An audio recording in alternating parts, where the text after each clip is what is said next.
They say the loudest mourner at a funeral is sometimes the greatest pretender. But what happens when the dead refuse to stay silent? What happens when the one who suffered left behind a witness, a book of secrets written night after night for 15 long years? What would you do if the person everyone called your blessing was actually your curse? If the smile that greeted you in public was the same mouth that destroyed you in private? Today, I bring you a story that will make you question everything you think you know about loyalty and service. This is the story of Ngozi, a housemaid who gave her entire existence to a family that saw her as furniture. A woman who never complained, never raised her voice. But every night, in a tiny room behind the kitchen, she wrote everything down. And when she died, her daughter found that diary. This is a story about loyalty betrayed, silence weaponized, and justice delayed but never denied. The worker you ignore may be quiet, but their children are watching and writing. Before we dive in, can I ask you for a quick favor? This story took days of effort, writing, recording, editing, every moment crafted with care. Supporting me doesn't cost a thing, but it means the world. So if you enjoy what you're seeing, tap that like button, subscribe if you haven't yet, and drop a comment with your location. I'd love to know where you're tuning in from. I read every single one, and I'll be shouting out some of you in the next video. Alright, let's get back to the story. The funeral was the talk of Lagos that Saturday.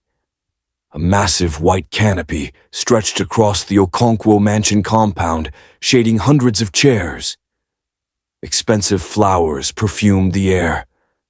Caterers served small chops on silver trays, while a live band played sorrowful hymns. At the center hung a giant portrait of a woman with a kind, simple face, Ngozi Okafor, household servant, dead at 43. But the real spectacle was the woman in the front row. Madame Beatrice Okonkwo, draped in the finest black French lace, wept as though her soul was being ripped from her body. Society women crowded around her, fanning her, pressing water into her trembling hands. The murmurs spread like wildfire. See how Madame loved her housegirl. Ngozi was so lucky to work for such a good woman. But in the far corner sat a young woman with a face carved from stone. Her eyes were dry. In her lap, hidden beneath her wrapper, she held a worn leather notebook. This was Chidera, Ngozi's daughter. She had not cried since receiving the news. She would not cry now, not until she had done what she came to do. Let us go back 15 years. Ngozi was 19 when she first walked through the gates of the Okonkwo mansion, a village girl from Anambra, thin as bamboo, clutching a single bag. She had never seen a house so big. The compound alone was larger than her entire village square. Madame Beatrice welcomed her with open arms. Do not be afraid. In this house we treat our helpers like family. You will be happy here. Ngozi believed her. Those first years were hard but filled with purpose. She woke before dawn, ironed Chief Okonkwo's shirts until they were crisp, played with the children who adored her, cooked elaborate meals for guests who never learned her name. By midnight she would fall onto her thin mattress, exhausted but strangely content. She had found a home. The promises started early. At society luncheons, Madame Beatrice would announce to her wealthy friends, "This Ngozi is not my maid. She is my sister. When we build the new house, I will give her a room of her own. I'm even going to sponsor her daughter's education through university." The women would coo with admiration. Ngozi, listening from the kitchen, would wipe tears of gratitude. Madame was going to change her life. But the promises never came true. Not a single one. One night, after another 18-hour day, Ngozi sat in her tiny room behind the kitchen, barely larger than a cupboard, just a mattress on concrete, a bucket for bathing, a single bulb hanging from a wire. She pulled out a cheap notebook and began to write. Today, Madame promised again to pay for Chidera's school fees. She has promised 3 times now. I'm beginning to wonder. But I will wait. Madame is a good woman. She hid the book under her mattress, just a way to keep track. She did not know this notebook would one day shake an empire. If you have ever seen someone give everything and receive nothing in return, tap that like button. Let us make sure this story reaches every household where workers are treated like they are invisible. The years revealed 2 versions of Madame Beatrice. The public version smiled for guests and praised her servants to the skies. The private version emerged when doors closed. Public Madame introduced Ngozi to dignitaries with pride. This is Ngozi. I treat her like my own blood sister. That same evening, in the kitchen, she would grip Ngozi's arm until it bruised. Why was the pepper soup not hot enough? Are you trying to embarrass me? Do you want me to throw you back to that village? Ngozi always apologized. She always reheated the soup with trembling hands. The diary entries multiplied. March 15th, Madame promised again to pay Chidera's fees. She has said next month for 2 years. Yesterday I sold my mother's gold earrings to pay myself. I told Chidera the school gave her a scholarship. I do not want her to know. June 3rd, I asked for my salary. Madame said things are tight. This afternoon I saw her new Italian handbag. It costs more than my whole year's salary. I said nothing. December 25th. Madame's dogs eat imported beef. She gave me last week's leftover rice and said I should be grateful. I smiled and said thank you. Young Chidera was 12 when she first understood something was wrong. During a rare holiday visit, she found her mother thin, hollow-cheeked, moving slowly as though every step cost her something. Mama, are you eating? You look sick. I am fine, my daughter. Madame is good to me. Focus on your studies. But Chidera saw the tiny room, the bucket of cold water.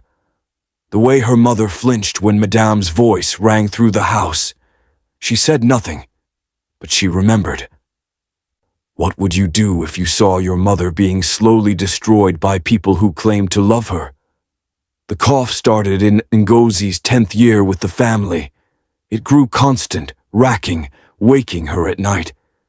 She approached Madame Beatrice one morning, trembling with fever. Madam, please.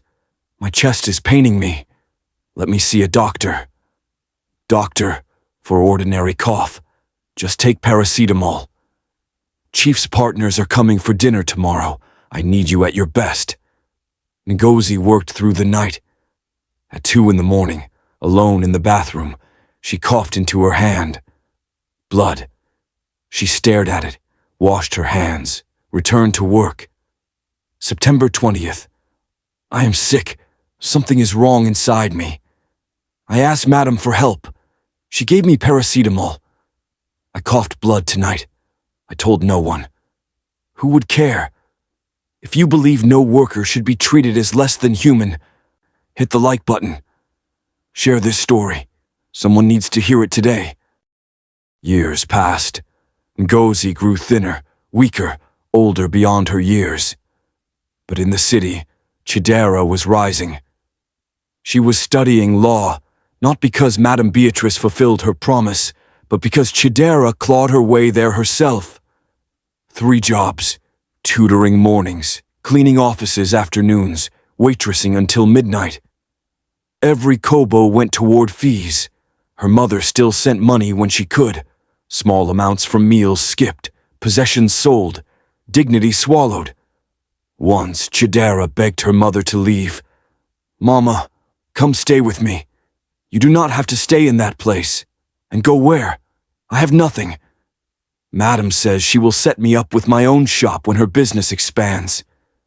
If I leave now, 15 years means nothing. Finish your law degree. That is all I ask. Chief Okonkwo remained a ghost in his own home, Not cruel, simply blind. His world was business. The household was his wife's domain. Once he suggested giving Ngozi a raise.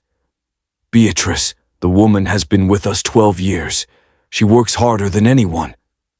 Madam Beatrice laughed. I already take care of her. If we pay house helps too much, they become proud. Trust me, she is fine. Chief shrugged and returned to his newspaper. 1 year before her death, Chidera visited for the first time in 2 years. When she saw her mother, she nearly collapsed. The woman before her was a skeleton wrapped in skin.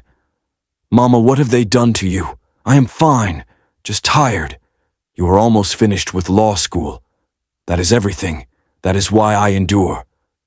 That night, Ngozi wrote, My daughter looked at me like she was seeing a ghost. Maybe I am already dying, but I will not die until she finishes school. I must hold on. If you have ever loved someone who gave everything for you, like this video in their honor, let their sacrifice not be forgotten. Rainy season came to Lagos like punishment. On October 14th, Ngozi woke with fire in her chest, fever soaking her nightgown, every breath like glass in her lungs. Madam, please, I am very sick. Let me rest or see a doctor. Madam Beatrice did not turn around. The governor's wife is coming tonight. Everything must be perfect. Rest tomorrow. By afternoon, disaster. The fresh prawns for Madam's signature dish were finished. Ngozi, go to Oyingbo Market, right now. Madam, the rain is heavy, and I am not well. Can the driver go? The driver is taking me to the salon. Can I take the small car? That car has issues. Take Okada. You are a village girl. You have seen worse than small rain. Ngozi returned to her room. Shaking, she pulled out the diary. Madam is sending me to the market in this rain. I told her I am sick, but she says the governor's wife is coming. I pray God gives me strength. If anything happens to me, my daughter, Chidera, know that I gave my life to this family. I gave them everything. I love you. Forgive me. She stepped into the storm. Halfway to the market, dizziness overwhelmed her. She fell from the Okada into floodwater. A stranger rushed her to the hospital. By the time they arrived, it was too late. Pneumonia, malnutrition, exhaustion. Her body, pushed beyond limits for 15 years, surrendered. She died that night. Her last words to a nurse who did not know her name. Tell my daughter. I tried. If you believe no child should lose their mother this way, like this video, so this story reaches more hearts. The news destroyed Chidera, but she did not crumble. Not yet. Madam Beatrice threw herself into funeral preparations, the most expensive coffin, the best caterers, a massive portrait of Ngozi. And for herself, exquisite black French lace, tailored to perfection. Chidera came to collect her mother's belongings. The tiny room behind the kitchen, the thin mattress, the bucket. 15 years of sacrifice reduced to almost nothing. Then she saw it. Brown leather peeking from under the mattress, the diary. She read through the night. By morning, her tears had dried. In their place burned something harder, something righteous. At the funeral, Madam Beatrice gave her performance. Ngozi was not my maid. She was my sister, my best friend. I do not know how I will survive without her. The crowd murmured sympathy. Then Chidera stood. My name is Chidera. I am Ngozi's daughter. She held up the diary.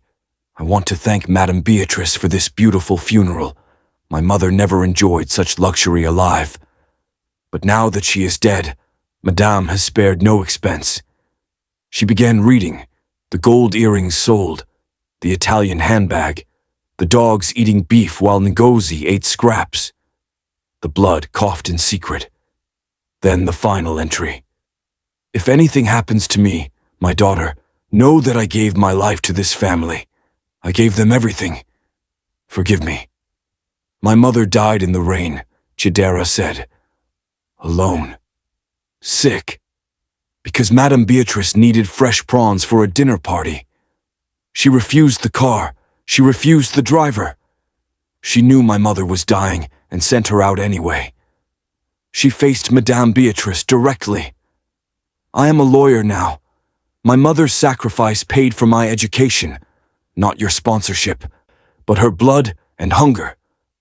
I'm suing you for 15 years of unpaid wages, for wrongful death, for the life you stole while smiling in her face.